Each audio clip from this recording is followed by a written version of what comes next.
This episode of FineScale Modeler's new product rundown features Moebius's Kelvin, Wingsy's Sonia, Takom's Panther G, several new books and decals, and Zvezda's Su-30. New product rundown brought to you by Hobby Zone USA, your source for hobby storage solutions, hard to find hobby tools, and aftermarket modeling needs. And by Cult TV Man's Hobby Shop, the place to go for science fiction and fantasy kits, details, masks, decals, and more. Hey, welcome to the new product rundown, FineScale Modeler's twice monthly look at the innards of some of the latest kits and accessories. I'm Elizabeth Nash. I'm Aaron Skinner. Let's start this episode with the latest Star Trek kit from Moebius, a 1/1000 scale USS Kelvin. This is the ship commanded by Jane Kirk's father, also known as Thor, which is destroyed in the opening minutes of the 2009 film Star Trek. It also gives its name to the alternative universe created by that film, the Kelvin timeline. The first thing you'll notice when you pull this out of the box is that the Kelvin is a big ship. The diameter of the primary hull is half as big again as Polar Lights' 1/1000 scale Enterprise. Surface detail includes recessed panel lines and a few raised panels. A section on the upper surface looks like it's been patched several times. There's even an open section. 6 panels with recessed lines and windows edge the disc, and there are clear parts for the bridge window and dome, as well as the impulse engine at the rear. Optional parts allow for the phaser cannons to be deployed or stowed with the bay doors closed. The engineering hull is molded in halves with plenty of recessed panel lines. Separate inserts detail the front and rear of the neck, as well as sections of the fuselage. And there are clear parts for the navigation disc, the insert behind it, and the shuttle bay doors. The single warp nacelle has more fine recessed surface detail with multiple clear parts for the Bassard collector, warp field grills, and rear coil. The finished Kelvin is supported by a metal rod that fits into a stand that mimics the ship's registry plaque. A small decal sheet provides 2 sets of registry markings for the Kelvin, one slightly weathered, the other pristine. The kit supplies templates to paint the Aztec panel on the primary hull. Or you can make your life super easy and pick up Aztec Dummy Productions' vinyl mask set for the kit. It provides 4 styles of pattern for the disc, texturing masks for the warp nacelle and engineering hull, and masks for the clear parts and details. This is a good-looking model that fits perfectly with Polar Lights constant scale Trek ships. I can't wait to see what Moebius comes out with next. Next from Wingsy Kits, we have a 1/48 scale Ki-51 Sonia. Mitsubishi's light bomber entered Japanese Army service in mid-1939 and nearly 2,400 were built. It was initially successful against the Chinese forces, but proved too slow against the Allied fighters as the war progressed. But it remained a competent ground attack aircraft, particularly in the China-Burma-India theater, where it served throughout the war, particularly from rough fields. Hasegawa has produced the aircraft in 1/72 scale, but this is the first 1/48 scale offering since the 1975 kit from Nichimo. Wingsy's new tool Sonia has all the hallmarks of a modern tooling, including fine recessed rivets and panel lines on the fuselage halves. Lap joints, such as those at the wing roots, are extremely fine. The upper section around the cockpit openings is a single part, and the nose that tapers to the engine mount is also separate. Cockpit detail includes sidewall inserts with plenty of molded features, floors front and back, frames and bulkheads, seats for the pilot and gunner, flight controls, equipment and ammunition, and instrument panels with molded dials. The twin banks of the 14-cylinder radial engine are nicely molded, with hollow backs that will be hidden inside the multi-part cowl. Other engine parts include push rods, exhausts, and a crankcase cover. The 3-bladed prop features optional spinners. A full-span lower wing establishes dihedral. The wings are marked with more fine rivets and panel lines, and the slots near the wing tips are open. Control surfaces, including ailerons, elevators, and rudder, are separate. The fixed spatted landing gear has sharp surface detail and 2-part wheels. The aircraft can be armed with racks of small and medium-sized bombs on underwing racks. Photo etch brass supplies the bomb fins as well as seat belts and gun sights. Optional clear parts allow the canopy and gunner's position to be displayed open or closed. The sprue also supplies lights and a bombing window in the floor. Pre-cut masks should make painting easy. Decals and color diagrams give markings for 4 aircraft, 3 attackers and a trainer.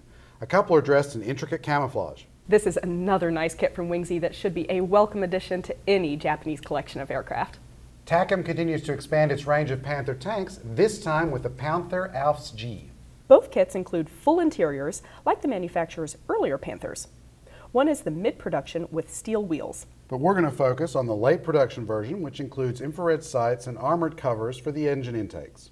A noticeable change is the larger boxes used for these kits. That makes it easier to get all the sprues back into. The new Ausf G upper hull with its continually tapering sides has nicely molded welds and attachments, as well as a slightly pebbly texture on the armor. The open decking and the driver's compartment receive plates and hatches.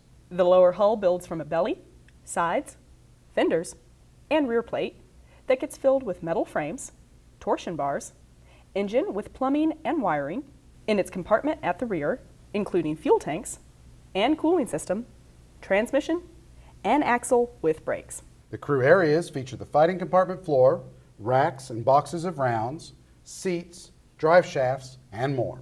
The suspension includes road wheel arms, road wheels with molded tires, drive sprockets, and idlers. The link and length tracks, with separate guide teeth, are formed around jigs. Fender ends and side skirts finish the hull. The turret features nice surface detail, a separate rear panel and front to fit optional mantlets for the single-piece gun barrel and muzzle brake. Inside there's plenty of detail, including the gun's breech, traverse controls, seats, and turret basket floor. Unique to this version are the slide-molded parts for the infrared light and sight that mounts on the commander's cupola, and the covers for the engine deck grills. Photo-etched brass supplies screens for the engine openings. Decals and color diagrams give markings for 7 Panthers, but only one is shown with the IR gear and engine deck covers. Takom's Panthers are full of detail, but reasonably straightforward to build. Let's take a look at a few modeling books as well as some decals. From Sukhoi comes War Machine 6 M1296 ICV Dragoon, a useful reference for building Panda's 1/35th scale kit. This 68-page book has well reproduced photos of the Dragoon in the field in Europe, with plenty of good references for weathering, stowage, and camouflage. And for those of you who don't know, the guys behind Sukhoi have produced a couple of decal sheets for 1/35th scale Abrams. One covers M1A1s in Iraqi Army service, including unit markings for the turrets. The other covers US M1A2s in Europe in 2017, including gun barrel labels and vehicle names. One of the latest in Pen and Sword's Landcraft series, here's a book about modeling M2 and M3 half-tracks. Bracketed by a brief outline of the development, variants, and operational service, there are color profiles, a showcase of builds, and a list of the many kits. David Doyle is back with a book in Schiffer's Legends of Warfare series, a monograph on the M3A1 Scout Car. This 112-page hardcover has plenty of photos showing the development of the M2 and M3, details of the M3A1, and its deployment on exercise and overseas. There's some good references here to build the kits from Hobby Boss, Tamiya, and even Peerless. Next up is the latest book in Steve Ginter's Naval Fighter series, the Douglas A4C/L Skyhawk in Navy service. This 193-page softcover volume is the 6th book on the Skyhawk by Ginter and details the particulars of the A4C and L, including walk-around photos. Then there are sections showing the aircraft in service with Navy squadrons, chapters on the 172nd and 148th scale kits, and several pages of color images that provide plenty of modeling inspiration. If you're into modeling World War II armor, check out German and Russian tank models 1939 to 45 by Mario Eanes, a leading European builder. This detailed 128-page how-to book leads you through 5 projects with good photos.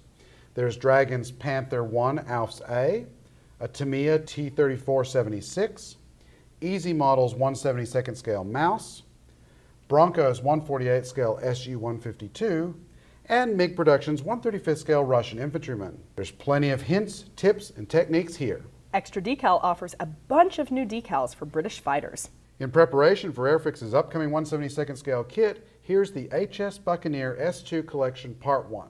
This microscale printed sheet features a total of 10 options, including 5 camouflaged Royal Air Force fighters, 4 from the Royal Navy, and 1 from the South African Air Force in the 1970s. As if that's not enough, there's Part 2 for the Buccaneer, with 11 options that feature 3 Royal Navy fighters and 8 RAF birds, including a Gulf War fighter with nose art and a red flag participant with unique wraparound camouflage.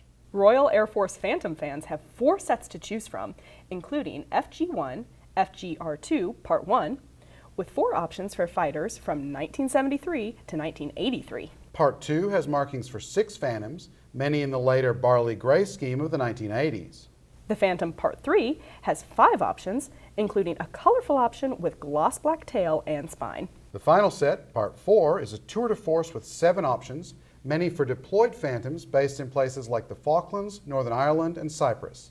Finally, if you want to build Airfix's new 1/48 scale Hawker Hunter but want something different, check out this set for overseas users. It includes 6 options for hunters from India, Iraq, Lebanon, Saudi Arabia, and 2 from Rhodesia. Extra decals instructions include notes about the individual subject's features that make modeling easier. Finally, let's take a quick look at Zvezda's latest 1/72 scale flanker, the Su-30 SM. This highly maneuverable variant of the flanker has thrust vectoring nozzles. The kit uses some parts that have been included in Zvezda flankers since the initial release of the new toolkit in 2014.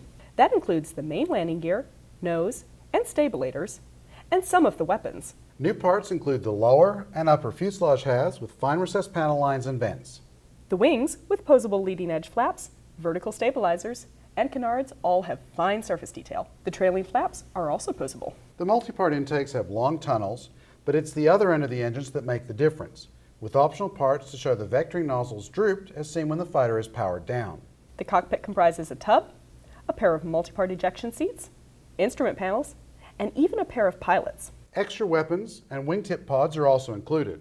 Clear parts are provided for the canopy, windshield, HUD, and lights. Decals and color diagrams give markings for 4 Russian flankers, including 1 in Syria and 1 in Crimea. Another nice flanker from Zvezda. Look for builds of the Kelvin and Sonia in upcoming issues of FineScale Modeler magazine. Now, before we get out of here, I wanted to show you what we just received. It's Airfix's highly anticipated 1/24 scale F6F5 Hellcat. Now, we didn't have enough time this episode to give it a good look-see, but we'll look at it in detail in the next episode. In the meantime, we wanted to show you just a few of the things that struck us when we opened the lid on this huge box. Much has been made of the surface detail, in particular the so-called oil canning. This effect of stressed skin flexing and popping in and out between frames and stringers is subtly represented on the major airframe parts. It helps to break up the wide surfaces. Less obvious are the fine lap joints on the rear fuselage. It's some of the best surface detail I've seen. In addition, the kit includes a detailed engine, cockpit, the option to pose the wings folded, and cartograph decals with options for 4 aircraft, 2 American, 1 British, and 1 French Navy fighter in Indochina in 1953. As we said, we'll take a look at all of the parts in more detail in the next episode of New Product Rundown. In the meantime, you can find plenty of new products in the July issue on sale now. Thanks for visiting FineScale.com. I'm Elizabeth Nash. And I'm Aaron. Space Museum. Hey, you. You. With the face. You and you. See? And all of you. This is why I don't know. See, we're off to a great start.